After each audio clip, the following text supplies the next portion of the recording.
Hello friends, आप लोगों को इस चैनल पे दोबारा स्वागत है। ये हिस्ट्री का डिस्कशन है और हम लोग मॉडर्न हिस्ट्री का डिस्कस कर रहे हैं, जिसमें आज का टॉपिक है 1857 की क्रांति।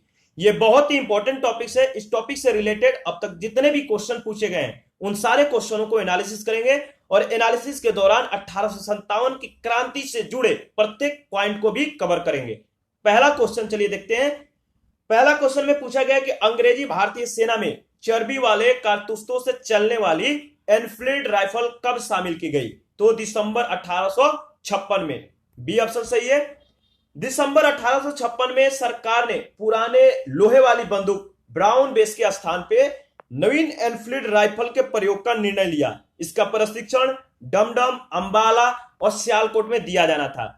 इस नई राइफल में कारतूस के ऊपरी भाग जो है इसको मुंह से काटना पड़ता था। जनवरी 1857 में बंगाल सेना में अफवाह फैल गई कि चर्बी वाले कारतूस में गाय और सुअर की चर्बी मिली हुई है। सैनिक अधिकारियों ने इस अफवाह की जांच किए बिना तुरंत इसका खंडन कर दिया, किंतु सैनिकों को विश्वास हो गया कि चर्बी वाले कारतूसों का प्रयोग उनके धर्म को भ्रष्ट करने का एक निश्चित प्रयास किया गया है, प्रयत्न किया गया है। यही जो है भारत के प्रथम स्वतंत्रता संग्राम 1857 के विद्रोह का तत्कालीन कारण बना। क्वेश्चन नंबर 2 है, भारत के प्रथम स्वतंत्रता संग्राम का मुख्य तत्कालीन कारण क्या था? वो था अंग्रेजों का धर्म में हस्तक्षेप का संदेह। बी ऑप्शन सही है। सेम क्वेश्चन 3 भी है। मंगल पांडे की घटना हुई थी, बताइए। तो बैरकपुर में। देखिए 29 मार्च 1857 को बैरकपुर में सैनिकों ने चर्बी वाले कारतूसों का प्रयोग करने से इनकार कर दिया। एक सैनिक थे जिनका नाम था मंगल पांडे। इन्होंने अपने एजुडेंट पर आक्रमण कर उनकी हत्या कर दी थी। अंग्रेजों द्वारा 34वीं एनआई रेजिमेंट को जो है भंग कर दी गई और अपराधियों को दंड दिया गया। तो 4 नंबर में सेम क्वेश्चन पूछ लिया गया है कि मंगल पांडे कहां के विप्लव से जुड़े थे? तो बताइए, ये मेरठ के विप्लव से जुड़े थे। बी ऑप्शन सही है। क्वेश्चन नंबर 5 है, मंगल पांडे सिपाही थे। तो देखिए सिपाही जो थे इन ऑप्शनों में वो ऑप्शन नहीं है। ये 34वीं बंगाल नेटिव इन्फेंट्री के 6वीं कंपनी में एक जो है सैनिक सिपाही थे, याद रखिएगा। ये 34वीं बंगाल नेटिव इन्फेंट्री के जो है सिपाही थे। 6 नंबर क्वेश्चन है, 1857 के विद्रोह के दौरान बहादुर शाह ने किसे साहब ए आलम बहादुर का खिताब दिया था? तो देखिए 1857 के विद्रोह के दौरान बहादुर शाह ने बख्त खान को साहब ए आलम बहादुर का खिताब दिया था। बख्त खान एक पख्तून था। ईस्ट इंडिया कंपनी में वह सूबेदार के पद पर था। कंपनी की ओर से उसने प्रथम अंग्रेज अफगान युद्ध में भाग लिया था। बहादुर शाह ने अपने बड़े बेटे यानी बड़े पुत्र मिर्जा मुगल अथवा मिर्जा जहीरुद्दीन को मुख्य सेनापति घोषित किया, किंतु विद्रोह में वास्तविक नेतृत्व जो था वो बख्त खान के पास ही था। तो इसमें जो आपका ऑप्शन होगा सी ऑप्शन सही होगा, बख्त खान। नेक्स्ट क्वेश्चन देखते हैं। नेक्स्ट क्वेश्चन है 7 नंबर। 1857 की क्रांति का प्रमुख कारण जो था वो क्या था? वो था ब्रिटिश साम्राज्य की नीति। डी ऑप्शन सही है। 1857 की क्रांति का प्रमुख कारण ब्रिटिश साम्राज्य की घिनौनी नीतियां थी, जिनसे तंग आकर विद्रोह की एक ज्वालामुखी फूट पड़ा था। एंग्लो इंडियन इतिहासकारों ने सैनिक असंतोष और चर्बी वाले कारतूसों को ही 1857 के महान विद्रोह का सबसे मुख्य और महत्वपूर्ण कारण बताया, परंतु आधुनिक भारतीय इतिहासकारों ने यह सिद्ध कर दिया कि चर्बी वाले कारतूस ही इस विद्रोह के एकमात्र कारण अथवा सबसे प्रमुख कारण नहीं थे। विद्रोह के जो कारण थे अधिक गूढ़े थे, मतलब कि वे सब जून 1757 के प्लासी के युद्ध से लेकर 29 मार्च 1857 को मंगल पांडे द्वारा अंग्रेज एजुडेंट की हत्या तक के अंग्रेजी प्रशासन के 100 वर्ष के इतिहास में निहित है। चर्बी वाले कारतूस और सैनिकों का विद्रोह तो केवल एक चिंगारी था, जिसने उन समस्त विस्फोटक पदार्थों में जो राजनीतिक, सामाजिक, धार्मिक और आर्थिक कारणों से एकत्रित हुए थे आग लगा दी, जिसे दावानल का रूप धारण कर लिया। क्वेश्चन नंबर नेक्स्ट है 8। 1857 की क्रांति का प्रारंभ जो है सर्वप्रथम कहां पर हुआ? तो देखिए मेरठ में हुआ। मेरठ से माना जाता है, सी ऑप्शन सही है। 1857 की क्रांति का जो प्रारंभ है 10 मई को मेरठ से हुआ था। यहाँ का तीसरी कैवलरी रेजिमेंट के सैनिक चर्बी युक्त कारतूसों को छूने से जो है इनकार कर दिए थे और खुले आम बगावत कर दी। अपने अधिकारियों पर गोली चलाने और अपने साथियों को मुक्त करवाकर वे लोग दिल्ली की ओर चल पड़े। जनरल हेविट के पास 2200 यूरोपीय सैनिक थे, परंतु उसने इस तूफान को रोकने के लिए कोई प्रयास नहीं किया। विद्रोहियों ने 12 मई 1857 को दिल्ली पर अधिकार कर लिया। लेफ्टिनेंट विलोबी ने, जो दिल्ली के शस्त्रागार का कार्यवाहक था, कुछ प्रतिरोध किया, परंतु वह पराजित हो गया। मुगल सम्राट बहादुर शाह द्वितीय को भारत का सम्राट घोषित किया और दिल्ली में विद्रोह की सफलता ने उत्तर और मध्य भारत के कई भागों में सनसनी फैला दी और अवध, रुहेलखंड, पश्चिम बिहार, उत्तर पश्चिमी प्रांत के अन्य नगरों में भी विद्रोह फैल गए। नेक्स्ट क्वेश्चन है हमारा 9 नंबर। 1857 के स्वतंत्रता संग्राम से संबंधित पहली जो घटना थी वो क्या थी? तो सैनिकों का दिल्ली के लाल किले पर पहुंचना। सी ऑप्शन सही है। 11 मई 1857 दिल्ली में मेरठ से आए सिपाहियों के दस्ते ने मुगल सम्राट बहादुर शाह द्वितीय से यह अपील की कि सम्राट इन सिपाहियों का नेतृत्व स्वीकार करें। इस प्रकार सैनिकों का दिल्ली के लाल किले पर पहुंचना पहली घटना थी। कानपुर में नाना साहब ने 5 जून 1857 को विद्रोह किया और बेगम हजरत महल ने 4 जून 1857 को अवध यानी लखनऊ के विद्रोह का जो है नेतृत्व किया। झांसी की रानी लक्ष्मीबाई ने जून 1857 में विद्रोह किया और वे 17 जून 1858 को शहीद हो गई। नेक्स्ट हमारा 10 नंबर क्वेश्चन है। 1857 के स्वाधीनता संग्राम का जो प्रतीक था वो क्या था? तो कमल और रोटी। ए ऑप्शन सही है। 1857 के जो स्वाधीनता संग्राम का प्रतीक था वो था कमल और रोटी। इतिहासकारों और लेखकों का एक वर्ग का दावा है कि विद्रोह एक व्यापक और सुसंगठित षड्यंत्र का परिणाम था। इसके सबूत में वे चपातियों और लाल कमल के फूलों के गांव-गांव पहुंचने की घटनाओं और घुमक्कड़ सन्यासियों, फकीरों और मदारियों के प्रचार का उल्लेख करते हैं। 11 नंबर क्वेश्चन है। 1857 के संग्राम के निम्नलिखित केंद्रों में से सबसे पहले अंग्रेजों ने किसे जो है पुनः अधिकृत किया था? तो दिल्ली को। सी ऑप्शन सही है। कैप्टन निकोलसन के नेतृत्व में 3 महीने की घेरेबंदी के बाद 20 सितंबर 1857 ईस्वी को अंग्रेजों द्वारा दिल्ली की पुनः प्राप्ति कर ली गई। 12 नंबर क्वेश्चन है। 1857 के स्वाधीनता संग्राम की वीरांगना महारानी लक्ष्मीबाई की जन्म स्थली कहां पे है? तो देखिए वाराणसी है आपका। इसमें जो होगा ऑप्शन सी में दिया है, सी ऑप्शन सही होगा। देखिए रानी लक्ष्मीबाई, इनका जो मूल नाम था वो था मणिकर्णिका। इनका जन्म 19 नवंबर 1835 को गोलघर में हुआ था, जो वर्तमान में वाराणसी में है। उनके पिता मोरोपंत झांसी के महाराजा गंगाधर राव के दरबार में गए। उस समय लक्ष्मीबाई की उम्र 13 वर्ष थी और 14 वर्ष की उम्र में उनका विवाह झांसी के महाराजा गंगाधर राव के साथ हो गया। 13 नंबर क्वेश्चन है। 1857 के बरेली विद्रोह का नेता कौन थे? तो थे खान बहादुर। ए ऑप्शन सही है।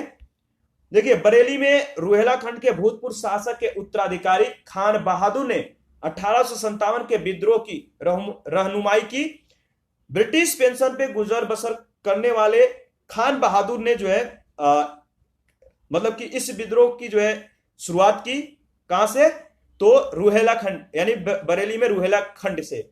और इसमें कोई दिलचस्पी इन्होंने जो है नहीं ली थी, किंतु विद्रोह की लहर फैलाते ही, विद्रोह की जो लहर थी फैलते ही या जब फैली तो उन्होंने खुद प्रशासन संभाल लिया। करीब 40,000 सैनिकों को संगठित किया और अपनी मजबूत सेना बनाई। अंग्रेजों का इन्होंने कड़ा मुकाबला किया। मुगल सम्राट बहादुर शाह द्वितीय ने उन्हें वायसराय के पद पर नियुक्त किया था और इस पद पर वे अपने कार्यकाल के दौरान जो है हिंदू और मुसलमानों के साथ समानता का व्यवहार किया। सुयोग्य राजनीतिक के गुणों का जो है इन्होंने प्रदर्शन भी किया। 14 नंबर क्वेश्चन है। जो महारानी लक्ष्मीबाई हैं, इनकी समाधि कहां पे स्थित है? तो ये देखिए ग्वालियर में है इनकी समाधि। इनका जन्म वाराणसी में हुआ था और इनकी मृत्यु ग्वालियर में हुआ था। ग्वालियर में ही महारानी लक्ष्मीबाई की जो है समाधि स्थल है। 15 नंबर क्वेश्चन है। रानी लक्ष्मीबाई को अंतिम युद्ध में सामना करना पड़ा किनके साथ? तो हीरोज के साथ। चलिए इसके बारे में देख लेते हैं। रानी लक्ष्मीबाई झांसी की अंतिम मराठा राजा गंगाधर राव की विधवा थी। जब किसी उत्तराधिकारी के अभाव में राजा गंगाधर राव की मृत्यु हो गई तो डलहौजी ने व्यवगत सिद्धांत के अंतर्गत 1853 में झांसी को ब्रिटिश साम्राज्य में मिला लिया, विलय कर लिया। झांसी में 4 जून 1857 को रानी लक्ष्मीबाई के नेतृत्व में विद्रोह का शुभारंभ हुआ, श्री गणेश हुआ। झांसी के पतन के बाद रानी ग्वालियर की ओर प्रस्थान की गई, मतलब कि जब झांसी का पतन हो गया तो रानी ग्वालियर की ओर बढ़ी, जहां तात्या टोपे के साथ अंग्रेजों को कई युद्धों में उन्होंने पराजित करने के बाद अंग्रेज जनरल हुरोज से लड़ते हुए 17 जून 1858 को वे वीर गति को प्राप्त हुई।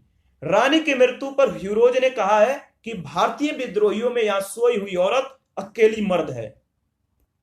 16 नंबर क्वेश्चन है, 1857 के विद्रोह लखनऊ में किसके नेतृत्व में आगे बढ़ा था?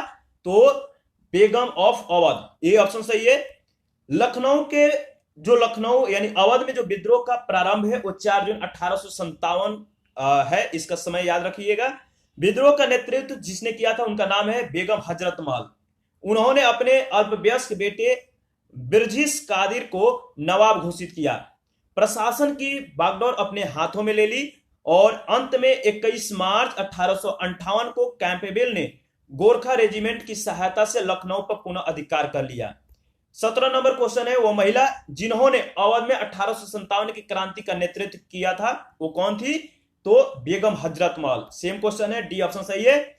18 भी सेम क्वेश्चन है, लखनऊ में 1857 के स्वतंत्रता संग्राम का नेतृत्व किसने किया था? तो हजरत महल ने, इसका सी ऑप्शन सही है। 19 नंबर क्वेश्चन है, निम्न में से कौन इलाहाबाद में 1857 के संग्राम का नेता था? तो 1857 के स्वतंत्रता संग्राम का जो नेता था इसमें कौन थे? इसमें जो दिया गया है A option Nana Saheb, B Azimullah और सी में देखते हैं किनका नाम है तात्या टोपे और डी है मौलवी लियाकत अली। तो आपका जो है डी ऑप्शन सही है। इलाहाबाद में 1857 के संग्राम में विद्रोहियों की कमान मौलवी लियाकत अली ने संभाली। बाद में यहां के विद्रोह को जो है जनरल नील ने, जिनका नाम था जनरल नील, इन्होंने समाप्त कर दिया था। तो याद रखिएगा कि जो इलाहाबाद में 1857 का जो संग्राम हुआ था इसमें विद्रोहियों की जो कमान संभाली थी वो मौलवी लियाकत अली थे और बाद में यहां के विद्रोह को जो समाप्त किया था उनका नाम था जनरल नील। तो याद रखिएगा। 20 नंबर क्वेश्चन है, 1857 के संघर्ष में भाग लेने वाले सिपाहियों की सर्वाधिक संख्या थी कहां से? तो अवध से, बी ऑप्शन सही है। 1857 के संघर्ष में भाग लेने वाले सिपाहियों की सबसे ज्यादा संख्या जो थी अवध से थी। वास्तव में उस समय अवध में शायद ही कोई ऐसा परिवार रहा होगा जिसका कोई सदस्य जो है सेना में न रहा हो। केवल अवध से ही लगभग 75,000 सैनिक सेना में थे। 21 नंबर क्वेश्चन है, नाना साहब का कमांडर इन चीफ कौन थे? तो वो थे तात्या टोपे। कानपुर में 5 जून 1857 को नाना साहब को पेशवा मानकर स्वतंत्रता की घोषणा की गई। नाना साहब को सेनापति यानी commander in chief Tatya Tope से जो है बहुत सहायता मिली थी। तो इसका सी ऑप्शन सही है। 22 नंबर क्वेश्चन है, अजीमुल्ला खां सलाहकार थे किनके? तो नाना साहब के। अजीमुल्ला खां नाना साहब के सलाहकार थे। इन्होंने नाना साहब के सचिव के रूप में भी कार्य किया था। इन्हें क्रांति दूत के नाम से जाना जाता है। नेक्स्ट 23 नंबर क्वेश्चन है, 1857 के विद्रोह के संदर्भ में निम्नलिखित में से किसे उसके मित्र ने धोखा दिया तथा जिसे अंग्रेजों द्वारा बंदी बनाकर मार दिया गया? इसमें डी ऑप्शन सही है, तात्या टोपे। देखिए तात्या टोपे, इनका समय जो है 1814 से 1859 है। इनका जो अन्य नाम है वह है रामचंद्र पांडुरंग। ठीक है, वे 1857 के भारतीय विद्रोह के प्रमुख नेता थे और इनका जन्म महाराष्ट्र में योला गांव में हुआ था। वे अपने पिता यानी पांडुरंग राव, इनका पिता का जो नाम था पांडुरंग राव टोपे, इनके साथ ये बेठूर आ गए थे, जहां वे पेशवा के दत्तक पुत्र नाना धोंधो पंत, जिन्हें नाना साहब के नाम से भी जाना जाता है, और महाराजा माधव सिंह जी के मित्र बन गए। 1851 में जब डलहौजी ने नाना साहब को उनके पिता को जो है पेंशन से वंचित कर दिया, तो उधर तात्या टोपे पहले से ही ब्रिटिश को अपना शत्रु मान चुके थे। दोनों ने मिलकर कानपुर में ईस्ट इंडिया कंपनी की भारतीय टुकड़ियों को जीतकर नाना साहब के आधिपत्य को जो है स्थापित कर दिया। तात्या स्वयं सेना के कमांडर इन चीफ बन गए थे। नाना साहब से अलग होने के बाद तात्या टोपे पर तात्या टोपे अपना मुख्यालय कालपी ले गया। रानी लक्ष्मीबाई से इन्होंने हाथ मिलाया और दोनों ने मिलकर बुंदेलखंड क्षेत्र में विद्रोह का नेतृत्व किया। जनरल ह्यूरोज ने ग्वालियर के उस ऐतिहासिक युद्ध में इन्हें हराया जिसमें रानी लक्ष्मीबाई वीरगति को प्राप्त हो गई। ग्वालियर खो देने के पश्चात तात्या टोपे ने सागर एवं नर्मदा क्षेत्र तथा खानदेश और राजस्थान क्षेत्र में सफलतापूर्वक गुरिल्ला युद्ध का संचालन किया। 1 वर्ष तक अंग्रेज सेनाओं ने उन्हें पकड़ने में नाकाम रही। अंततः उनके एक कह सकते हैं विश्वसनीय मित्र या विश्वासीय मित्र जो थे मानसी, इन्होंने उनको धोखा देकर उन्हें पकड़वा दिया। जब वे पारो के जंगलों में अपने कैंप में शयन कर रहे थे यानी सो रहे थे और यहां से उन्हें पकड़कर शिवपुरी लाया गया और सैनिक अदालत में 18 अप्रैल 1859 को फांसी की सजा दे दी गई। 24 नंबर क्वेश्चन है 1857 के निम्नलिखित क्रांतिकारियों में से किसका वास्तविक नाम रामचंद्र पांडुरंग था? बताइए। तो तात्या टोपे का सेम क्वेश्चन है, इसका बी ऑप्शन सही है। 25 नंबर क्वेश्चन है कुंवर सिंह 1857 के विद्रोह के प्रमुख सेनानायक थे और वह निम्नलिखित में किससे संबंध थे? तो देखिए वो थे बिहार राज्य से संबंधित थे, ए ऑप्शन सही है। इनके बारे में 2-4 लाइन है, इंपॉर्टेंट है, देख लेते हैं। 1857 में जगदीशपुर में विद्रोह की अगुवाई करने वाले कुंवर सिंह बिहार के आरा जिले से संबंधित थे। जब उन्होंने अंग्रेजों के विरुद्ध विद्रोह का झंडा बुलंद किया तो उस समय वे 80 वर्ष के थे। प्रकृति ने उन्हें अदम्य शौर्य, वीरता और सेना नायक के आदर्श गुणों से मंडित किया था। इसी कारण उन्होंने सही रूप में विद्रोह के दौरान बिहार का सिंह माना जाता है। उन्होंने शाहबाद जिले में अंग्रेजों की सत्ता का तख्ता पलट कर दिया और अपनी सरकार स्थापित की।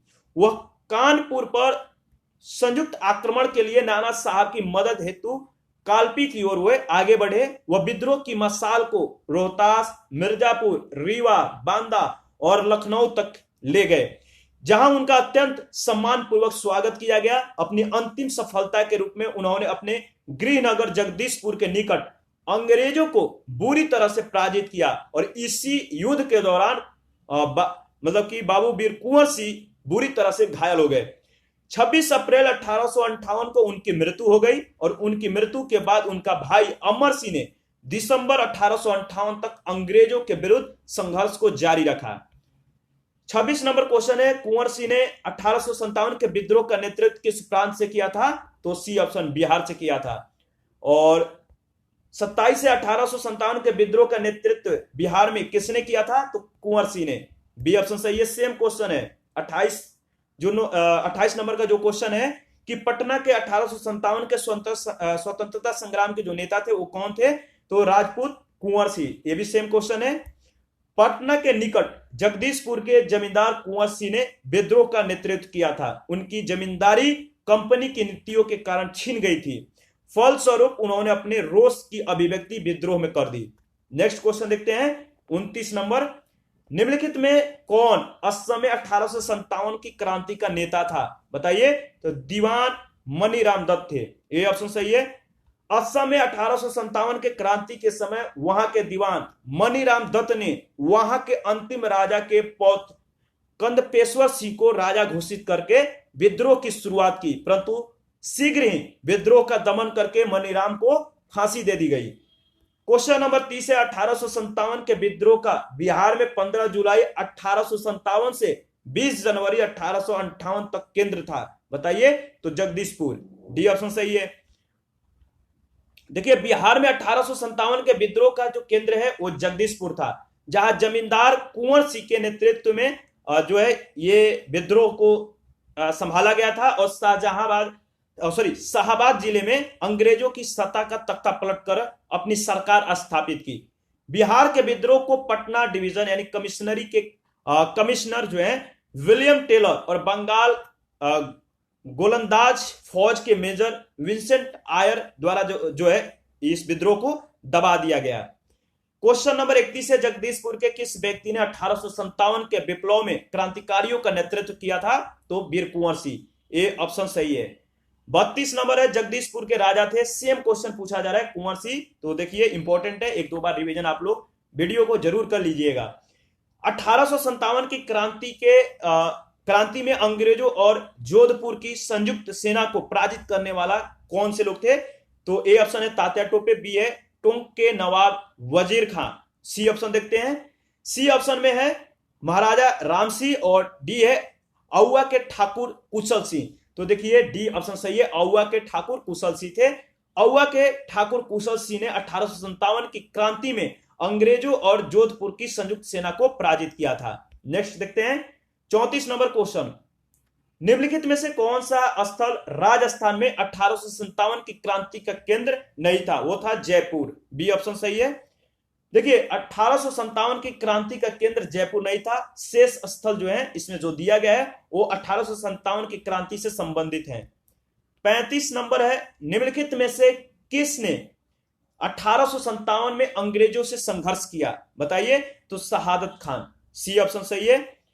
क्वेश्चन नंबर 36 है, निम्नलिखित में कौन 1857 के विद्रोह में अंग्रेजों का सबसे कट्टर दुश्मन था? बताइए कौन इस ऑप्शन में है जो अंग्रेजों के सबसे कट्टर दुश्मन थे?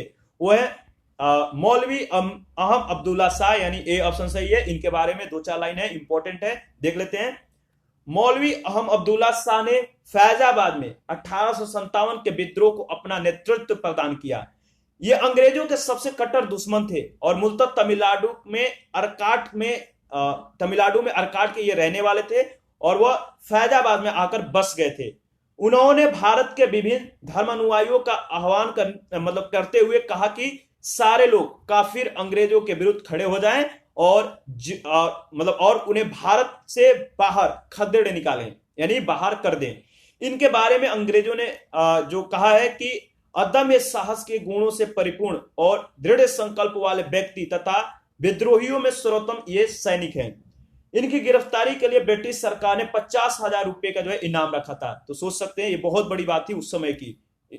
नेक्स्ट क्वेश्चन देखते हैं 37 नंबर, 1857 के विद्रोह को किस उर्दू कवि ने देखा था? तो गालिब ने देखा था, सी ऑप्शन सही है। नेक्स्ट है 38 नंबर, सुप्रसिद्ध उर्दू शायर मिर्जा गालिब का मूल निवास जो था वो कहां पे था? तो आगरा था, ए ऑप्शन सही है। उर्दू शायर मिर्जा गालिब का जन्म जो है 27 दिसंबर 1796 को आगरा में और मृत्यु 15 फरवरी 1869 को दिल्ली में हुई थी। 39 नंबर क्वेश्चन है, आजादी की पहली लड़ाई 1857 में किसने भाग नहीं लिया? तो आजादी की पहली लड़ाई 1857 में जिसने भाग नहीं लिया था उसका नाम है भगत सिंह, यानी डी ऑप्शन सही है। भगत सिंह ने 1857 की आजादी की पहली लड़ाई में भाग नहीं लिया था, जबकि रानी लक्ष्मीबाई, बहादुर शाह जफर, तात्या टोपे ने 1857 की लड़ाई में भारतीय जनमानस का नेतृत्व किया। मेरठ के विद्रोही सैनिकों ने दिल्ली पहुंचकर मुगल सम्राट बहादुर शाह जफर को भारत का सम्राट घोषित किया और रानी लक्ष्मीबाई अनेक युद्धों में अंग्रेजों को पराजित करने के बाद अंग्रेजी जनरल हीरोज से लड़ते हुए 17 जून 1858 को वीरगति को प्राप्त हुई। तात्या टोपे का वास्तविक नाम जो है रामचंद्र पांडुरंग था। वह मराठा गुरिल्ला युद्ध प्रणाली में निपुण एक अदम्य साहसी योद्धा थे। उन्होंने कानपुर के विद्रोह में नाना साहब की और ग्वालियर पर आक्रमण के दौरान रानी लक्ष्मीबाई की जो है सहायता की थी। उनके एक मित्र ने उनके साथ विश्वासघात करके उन्हें अंग्रेजों के हाथ सौंप दिया और अंत में उन्हें फांसी की सजा दी गई।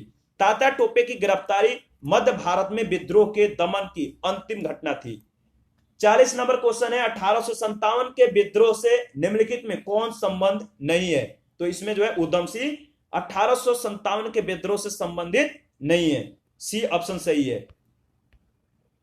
देखिए उधम सिंह इनका जो है 1857 के विद्रोह में नेतृत्व नहीं रहा है। ये पंजाब के क्रांतिकारी थे। जालियांवाला बाग हत्याकांड का बदला लेने के लिए इन्होंने तत्कालीन पंजाब के गवर्नर माइकल ओडायर की लंदन में 1940 में हत्या कर दी थी, जिसके लिए इन्हें गिरफ्तार करके मृत्युदंड दे दिया गया था।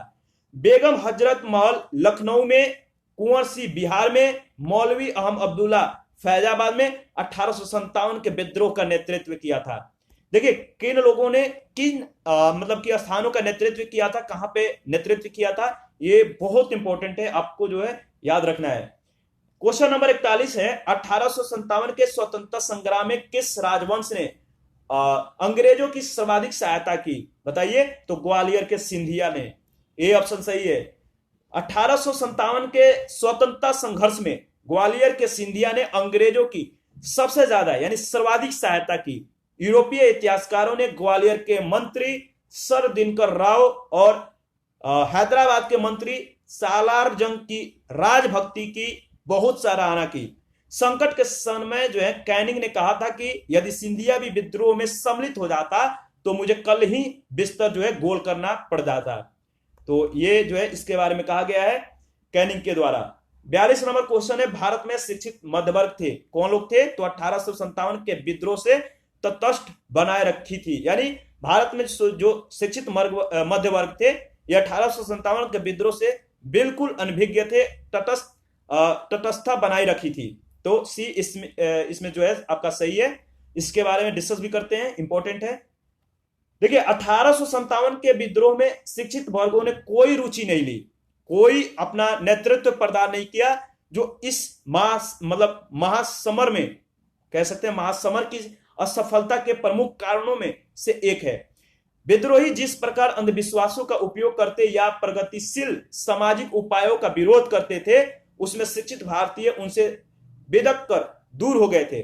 शिक्षित भारतीय देश का जो है पिछड़ापन दूर करना चाहते थे। उनके मन में यह गलत विश्वास भर गया था कि अंग्रेज आधुनिकीकरण का जो है काम पूरा करने में उनकी सहायता करेंगे, जबकि जमींदारों पुराने शासक थे, शासकों और सरदारों और दूसरे सामंती तत्वों के नेतृत्व में लड़ने वाले विद्रोही देश को पीछे ले जाएंगे।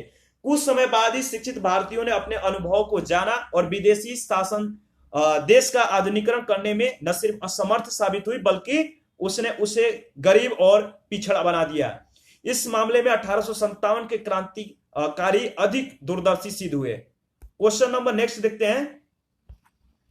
43 नंबर में पूछा गया है कि निम्नलिखित वर्गों में से किसने 1857 के विद्रोह में भाग नहीं लिया? बताइए किन किन लोगों ने 1857 के विद्रोह में भाग नहीं लिया था? तो देखिए साहूकार और जमींदार लोगों ने, यानी इसमें आपका दूसरा और चौथा सही है, यानी डी ऑप्शन सही है। इसके बारे में देख लेते हैं। 1857 के विद्रोह बहुत बड़े क्षेत्रों में फैल गया था, इसे जनता का व्यापक समर्थन प्राप्त था। फिर भी पूरे देश को यह भारतीय समाज के सभी अंग्रेजों और वर्गों को यह अपनी लपेट में नहीं ले सका। यह दक्षिणी भारत और पूर्वी पश्चिमी भारत के अधिकांश भागों में नहीं फैल सका। भारतीय रजवाड़ों के अधिकांश शासक और बड़े जमींदारों के पक्के स्वार्थी तथा अंग्रेजों की या अंग्रेजी की भक्ति से भयभीत थे। ठीक है, मतलब अंग्रेजों की शक्ति से भयभीत थे। जो अंग्रेज थे इनके जो शक्ति था, जो इनका रूढ़ प्रवृत्ति था, इनसे ये लोग भयभीत थे और वे विद्रोह में शामिल नहीं हुए। ग्वालियर के सिंधिया, इंदौर के होलकर, हैदराबाद के निजाम, जोधपुर के राजा, भोपाल के नवाब, पटियाला नाभा और जींद के सिख शासक, पंजाब के दूसरे सिख सरदार, कश्मीर के महाराजा और दूसरे अनेक सरदारों, बड़े जमींदारों ने विद्रोह को कुचलने में अंग्रेजों की सक्रिय सहायता की। अंग्रेज जनरल कैनिंग ने बाद में टिप्पणी की कि इस शासकों द्वारा सरदारों ने तूफान के आगे बांध यानी तरंग रोधक की तरह जो है काम किया, वरना यह तूफान एक ही लहर में हमें बहा ले जाता। आप देख सकते हैं ये उस समय की बहुत बड़ी जो थी अचीवमेंट हो सकती थी, जो इनके जो जुबान से जो स्टेटमेंट निकल रही है, जो कहा जा रहा है उनके प्रति कि अगर ये लोग मिल जाते तो हमारा जो है अस्तित्व ही समाप्त हो जाता। उच्च और मध्य वर्ग के अधिकांश लोग विद्रोहियों के आलोचक थे। विद्रोह में शामिल अवध के बहुत से तालुकदार यानी बड़े जमींदारों ने अंग्रेजों से यह आश्वासन पाकर कि उनकी जागीरें वापस दे दी जाएगी, विद्रोह से अपने आप को किनारा कर लिया। ग्रामीण जनता के हमलों का निशाना सूदखोर साहूकार थे, इसलिए वे स्वाभाविक तौर पे विद्रोह के शत्रु हो गए थे। आधुनिक शिक्षा प्राप्त भारतीयों ने इन लोगों ने भी, यानी जो आधुनिक शिक्षा प्राप्त भारतीय थे, इन्होंने भी विद्रोहियों का साथ नहीं दिया। शिक्षित भारतीय देश का पिछड़ापन समाप्त करना चाहते थे और उनके मन में यह गलत धारणा हो गई थी कि अंग्रेज आधुनिकीकरण के ये काम जो है पूरे करने में उनकी सहायता करेंगे। 44 नंबर क्वेश्चन है, निम्न में से कौन सा एक क्षेत्र 1857 के विद्रोह से प्रभावित नहीं था? वो क्षेत्र था चित्तौड़। बी ऑप्शन सही है। देखिए नेक्स्ट हमारा क्वेश्चन है, अच्छा इसके बारे में 2 लाइनें देख लेते हैं। 1857 के विद्रोह से चित्तौड़ प्रभावित नहीं था, जबकि झांसी, जगदीशपुर, लखनऊ इस विद्रोह के केंद्र में थे।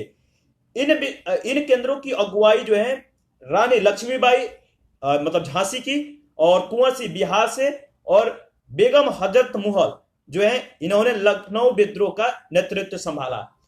45 नंबर क्वेश्चन है, 1857 के विद्रोह से बिहार का कौन सा भाग जो है अप्रभावित रहा? तो देखिए इसमें जो है आपका बी ऑप्शन सही है, मुंगेर जो है अप्रभावित रहा। ठीक है, केवल बी मतलब 5वां इसमें जो है मुंगेर, तो बी ऑप्शन आपका सही होगा। 1857 के विद्रोह के दौरान बिहार में मतलब जो प्रमुख केंद्र थे वो थे आरा,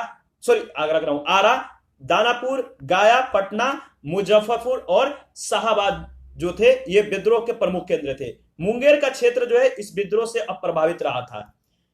46 में आपको मिलान करना है, एक तरफ सूची 1 दूसरी तरफ सूची 2 दिया गया है। तो आप देख सकते हैं बख्त खां का जो संबंध है वो दिल्ली से है, मौलवी अहम अब्दुल्ला का संबंध अवध से है, कुंवर सिंह का आरा से है बिहार में जो है, और नाना साहब का जो है कानपुर से। इसमें जो ऑप्शन आपका होगा वो सी ऑप्शन सही है। नेक्स्ट क्वेश्चन देखते हैं, इसमें भी आपको जो है 47 में सूची 1 सूची 2 के साथ मिलान करना है।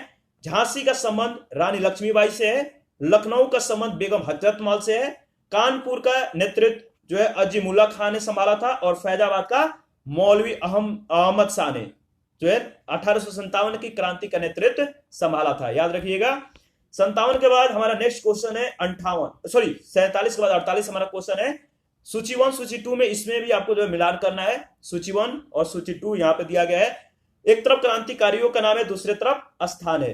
तो नाना साहब का जो संबंध है वो कानपुर से है, नवाब हमीद अली खान का संबंध दिल्ली से है, मौलवी अहमद उल्लाह का जो संबंध है वो लखनऊ से है, और मनी राम दीवान का संबंध जो है असम से है। इसमें आपका जो ऑप्शन होगा डी ऑप्शन सही होगा। नेक्स्ट क्वेश्चन देखते हैं। नेक्स्ट हमारा क्वेश्चन नंबर 49 है, 1857 के विद्रोह के समय भारत का गवर्नर जनरल कौन था? तो लॉर्ड कैनिंग। इंपॉर्टेंट है, ध्यान रखना है, सी ऑप्शन सही है। इसके बारे में डिस्कस कर लेते हैं। 1857 के विद्रोह के समय भारत का गवर्नर जनरल लॉर्ड कैनिंग था, और इसका समय 1856 से 62 तक था। लॉर्ड कैनिंग भारत में कंपनी द्वारा नियुक्त अंतिम गवर्नर जनरल और ब्रिटिश सम्राट के अधीन नियुक्त भारत का पहला वायसराय था। सैन्य सुधार के अंतर्गत कैनिंग ने भारतीय सैनिकों की संख्या घटाकर उनके हाथों से जो है तो खाने के अधिकार को छीन लिया। ठीक है, न्यायिक सुधारों के अंतर्गत कैनिंग ने इंडियन हाईकोर्ट एक्ट द्वारा बंबई, कलकत्ता और मद्रास में एक उच्च न्यायालय की स्थापना की। सामाजिक सुधारों के अंतर्गत विधवा पुनर्विवाह अधिनियम 1856 में कैनिंग के समय में ही पारित हुआ था। क्वेश्चन नंबर 50 है, 1857 में भारत का गवर्नर जनरल कौन था? तो बताइए, सेम क्वेश्चन है, कैनिंग। 51 नंबर क्वेश्चन है, सिपाही विद्रोह के समय भारत का गवर्नर जनरल कौन था? तो लॉर्ड कैनिंग थे। ए ऑप्शन सही है, सेम क्वेश्चन रिपीटेड है। नेक्स्ट देखते हैं। नेक्स्ट हमारा 52 नंबर क्वेश्चन है, 1857 के विद्रोह के समय बैरकपुर में कौन ब्रिटिश कमांडिंग ऑफिसर था? बताइए, तो हैरसे थे। सी ऑप्शन सही है। 1857 के विद्रोह के समय बैरकपुर में lieutenant general sir John Bennet Hearsey commanding officer थे। 53 नंबर क्वेश्चन है, 1857 में किसने इलाहाबाद को आपातकालीन मुख्यालय बनाया था? तो लॉर्ड कैनिंग ने। ये ऑप्शन सही है। 1857 के विद्रोह के समय तत्कालीन गवर्नर जनरल लॉर्ड कैनिंग ने इलाहाबाद को आपातकालीन मुख्यालय बनाया था। और प्रश्नगत गवर्नर जनरल और उनका कार्यकाल जो है इस प्रकार आप देख सकते हैं, एक तरफ गवर्नर जनरल है, दूसरी तरफ उनका कार्यकाल है। तो लॉर्ड कॉर्नवालिस, ये इनका जो प्रथम कार्यकाल है वो है 1786 से 1793। दूसरा कार्यकाल है 1805, और लॉर्ड वेलेस्ली का जो कार्यकाल है वो है 1798 से 1805। विलियम जो बेंटिंग है इनका समय है जो, देखिए ये आपको मिलान में दिया जा सकता है तो याद रखिएगा, मतलब 2-3 बार आप रिवीजन कर लीजिएगा तो देखिए माइंड में मतलब रिकॉल हो जाते हैं, रटने की जरूरत नहीं है। लॉर्ड विलियम बेंटिंग का जो समय है वो 1828 से 1833 है और लॉर्ड कैनिंग का जो समय है वो 1856 से 1862 है। 54 नंबर क्वेश्चन है, 1857 के विद्रोह के समय ब्रिटिश प्रधानमंत्री कौन थे? वो थे पामस्टन, यानी बी ऑप्शन सही है। नेक्स्ट क्वेश्चन देखते हैं, 1857 का विद्रोह मुख्यतः किस कारण से असफल रहा? तो जो कारण था असफलता में वो था किसी समान योजना और केंद्रीय संगठन की कमी, बी ऑप्शन सही है। और इसके बारे में 2-4 लाइन देख लेते हैं। देखिए 1857 के विद्रोह की असफलता का जो मुख्य कारण था वो था किसी समान योजना एवं केंद्रीय संगठन की कमी। विद्रोहियों के नेताओं में कोई संगठन की भावना जो थी नेत्र नहीं था, उनमें कोई एकता नहीं थी, और मतलब एकता तो थी लेकिन संगठन यानी उनमें जो कह सकते हैं एकता के संगठन के साथ साथ एकता का भी जो है उत्तरदायित्व था कि उन लोगों में जो था एकमत नहीं था, वो लोग एक साथ जुड़े नहीं हुए थे और एक साथ जो है अपनी विचारधारा को आगे प्रसारित नहीं किया। तो विद्रोहियों के नेताओं में कोई संगठन की भावना देखने को नहीं आई। 82 वर्षीय मुगल सम्राट बहादुर शाह कमजोर थे, उसके द्वारा विभिन्न सरदारों का आह्वान करना काफी नहीं था। साथ ही विद्रोहियों ने वीरता तो दिखाई और सरकार का विनाश करने पर वे तुले हुए प्रतीत भी होते थे, किंतु ऐसा करने के लिए उनके पास किसी सुनियोजित कार्यक्रम का पूर्ण अभाव था। उनमें अनुशासन की कमी भी थी, कभी कभी तो वे अनुशासन मतलब कि अनुशासित हो जाते थे, अनुशासित सेना के बजाय मतलब कि दंगाई भेड़ की तरह जो है वो व्यवहार करते थे। तो अनुशासन उनके लिए मतलब नहीं रह जाता था, वो उग्र हो जाते थे। विदेशी शासन के प्रति एक साझी घृणा को छोड़कर और कोई संबंध सूत्र जो है नेताओं के बीच नहीं था। किसी क्षेत्र विशेष से ब्रिटिश सत्ता को उखाड़ फेंकने में मतलब उखाड़ फेंकने के बाद उन्हें जो पता भी नहीं होता था कि उसकी जगह किस प्रकार की राजनीतिक सत्ता या संस्थाएं स्थापित की जाए, और उनके पास एक भविष्योन्मुख कार्यक्रम या सुसंगत विचारधारा राजनीतिक परिप्रेक्ष्य का प्रभावी जो है अभाव था। यानी कह सकते हैं परिप्रेक्ष्य या भावी समाज और अर्थव्यवस्था के प्रति भी ये एक स्पष्ट दृष्टिकोण से बहुत दूर थे। तो इस तरह से इनको जो है कह सकते हैं इनमें मतलब कि सुसंगत विचारधारा, राजनीतिक परिप्रेक्ष्य, भावी समाज और अर्थव्यवस्था के प्रति एक काफी दूर तक जो थे मतलब इनका दृष्टिकोण एकमत नहीं था। नेक्स्ट क्वेश्चन है 56, 1857 का प्रथम स्वतंत्रता संग्राम असफल हुआ, क्यों हुआ? क्योंकि भारतीय सिपाहियों में उद्देश्य की एकता की कमी थी। प्राय भारतीय राज्यों ने ब्रिटिश सरकार का साथ दिया। ब्रिटिश सिपाही कई अच्छे सज्जित और संगठित थे। तो उपयुक्त सभी जो है आपका सही होगा, यानी डी ऑप्शन सही है। स्वतंत्रता संग्राम में असफलता के ये सारे कारण थे। नेक्स्ट बढ़ते हैं 55 नंबर, 1857 का विद्रोह मुख्यतः किसके कारण से जो है असफल रहा? तो जिस कारण से असफल रहा वो था किसी समान योजना और केंद्रीय संगठन की कमी। और 56 देखते हैं। 56 तो ये रहा। 1857 का प्रथम स्वतंत्रता संग्राम असफल हुआ क्योंकि, अच्छा इसका डिस्कस तो हम लोगों ने कर लिया है, इसका डी ऑप्शन सही होगा। और इसके बारे में थोड़ा डिस्कस कर लेते हैं। देखिए विद्रोह के समय भारतीयों में एकता के अभाव चाहे जो भी कारण रहे हो, किंतु विद्रोह के लिए एक यह घातक सिद्ध हुआ। विद्रोहियों के लक्ष्य को धक्का पहुंचाने के लिए यह अकेली कमजोरी नहीं थी। भारतीय सिपाही बहादुर और स्वार्थ रहित तो थे, मगर उनमें अनुशासन और एकता का अभाव था। बंबई और मद्रास की सेनाएं राजभक्त रही। अवध और रुहेलाखंड के तथा अन्य उत्तरी भारत के सामंतवादी तत्वों ने विद्रोह का नेतृत्व किया, किंतु दूसरी ओर अन्य सामंतवादी तत्वों ने जैसे पटियाला, जिंद, ग्वालियर, हैदराबाद के राजाओं ने इस विद्रोह के दमन में सहायता की। यूरोपीय इतिहासकारों ने ग्वालियर के मंत्री सर दिनकर राव और हैदराबाद के मंत्री सलार जंग की राजभक्ति की बहुत सराहना की। रणनीति और रणकौशल की दृष्टि से भी अंग्रेजी सेनाएं भारतीय विद्रोहियों से बहुत आगे थी। वे भारतीय सिपाहियों की तुलना में अधिक सुसज्जित थे और 1857 के विद्रोह की असफलता के उपयुक्त सभी कारण जिम्मेदार थी। नेक्स्ट क्वेश्चन हमारा है 57। अंग्रेज राजदूत राज्यों में 1857 के विद्रोह को दबाने में सफल रहे। क्यों सफल रहे?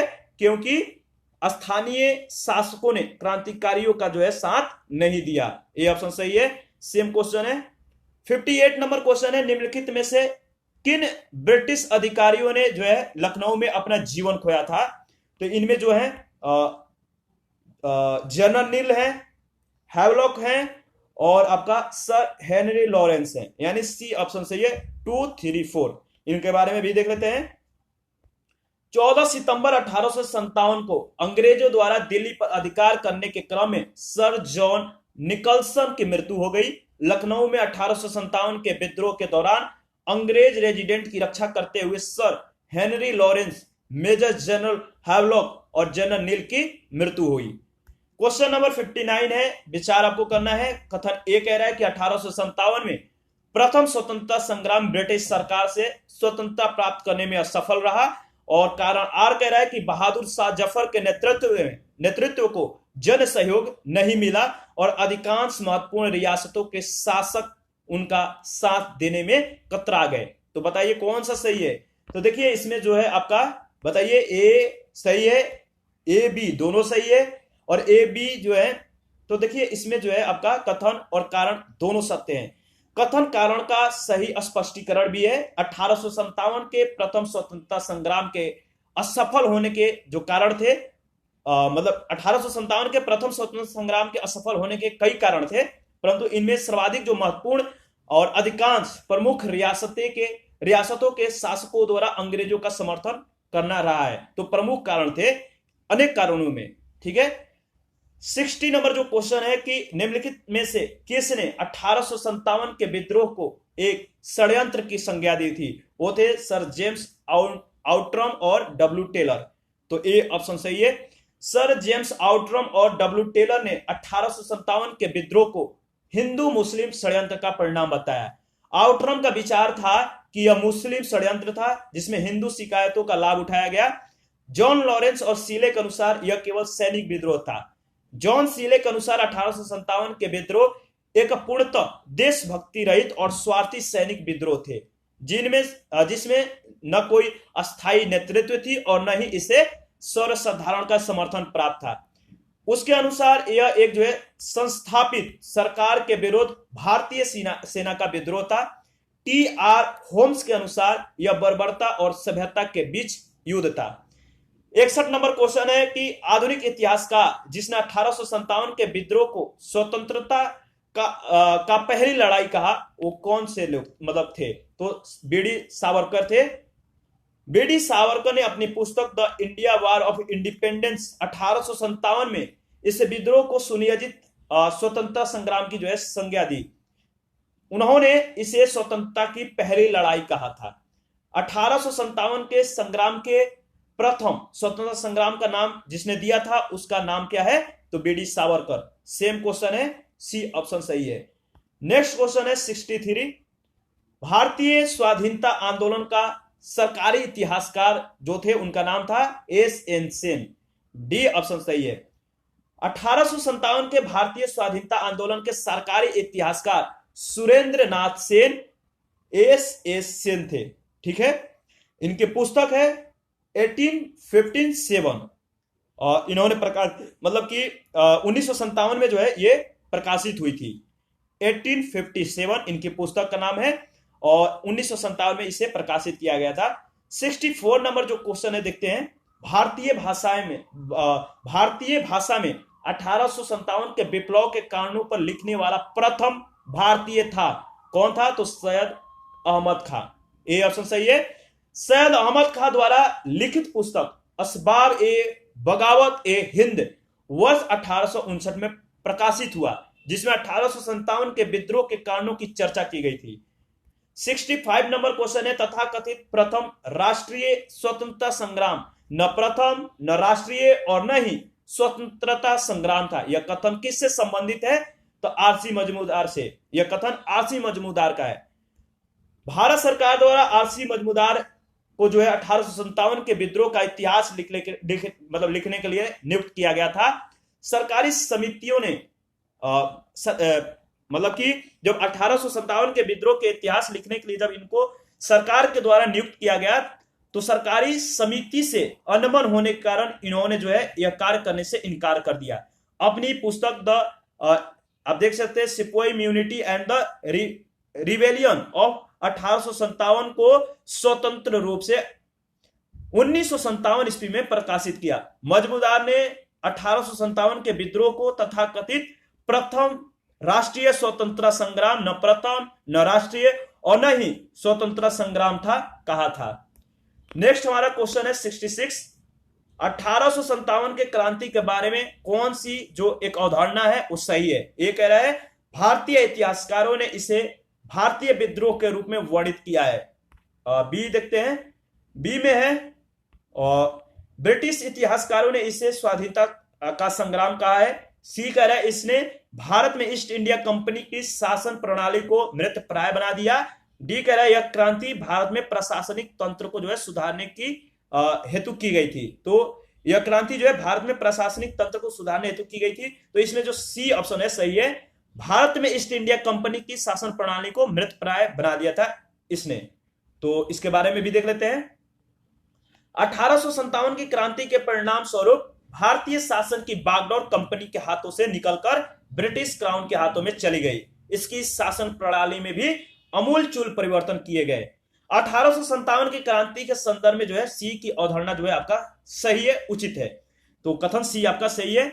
67 नंबर क्वेश्चन है, महारानी विक्टोरिया ने भारतीय प्रशासन को ब्रिटिश ताज के नियंत्रण में लेने की घोषणा कब की थी? तो बताइए।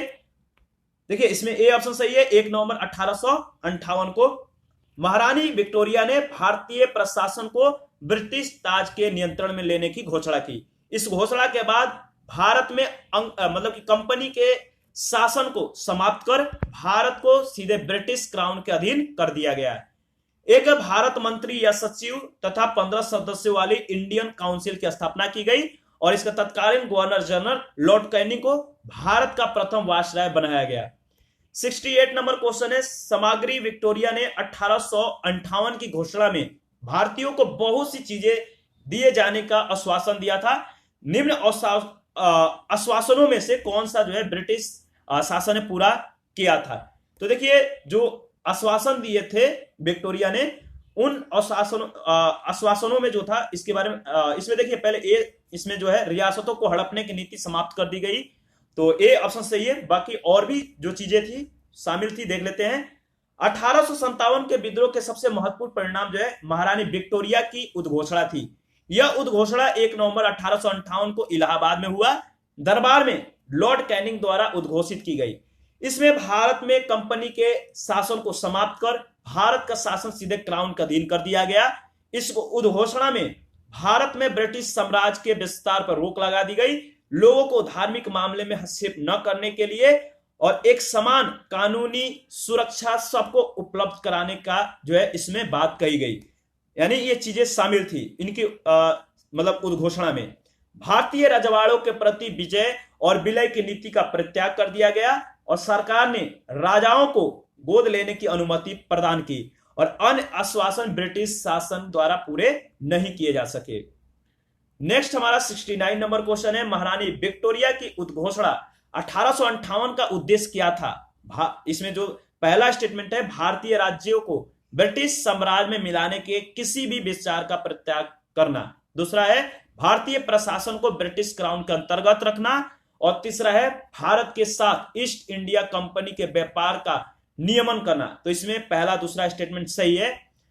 ब्रिटिश सरकार ने 1858 में एक अधिनियम लागू किया जिसमें भारतीय प्रशासन सुधार संबंधी अधिनियम मतलब कि थे, या 1858 को जो अधिनियम था इसमें भारतीय प्रशासन सुधार संबंधी अधिनियम भी कहलाता था।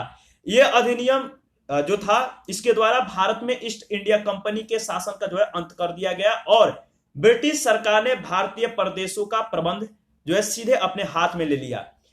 इस अधिनियम के तहत वर्ष 1858 में महारानी विक्टोरिया ने एक उद्घोषणा मतलब जारी की या उद्घोषित की कि अब से भारत का शासन ब्रिटिश शासक के द्वारा व उनके वास्ते सेक्रेटरी ऑफ स्टेट द्वारा चलाया जाएगा।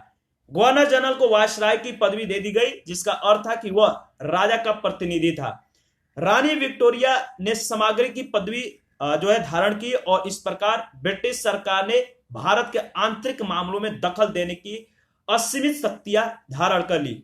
संक्षेप में अगर कहे तो भारत में ब्रिटिश सर्वोच्च सुदृढ़ रूप जो है स्थापित हो गई और साथ ही रानी विक्टोरिया द्वारा की गई घोषणा द्वारा देशी राज्यों को यह आश्वासन दिया गया कि उनका अस्तित्व बना रहेगा। स्पष्ट है कि भारतीय राज्यों को ब्रिटिश साम्राज्य में मिलाने के किसी भी विचार का परित्याग करने की घोषणा की गई थी।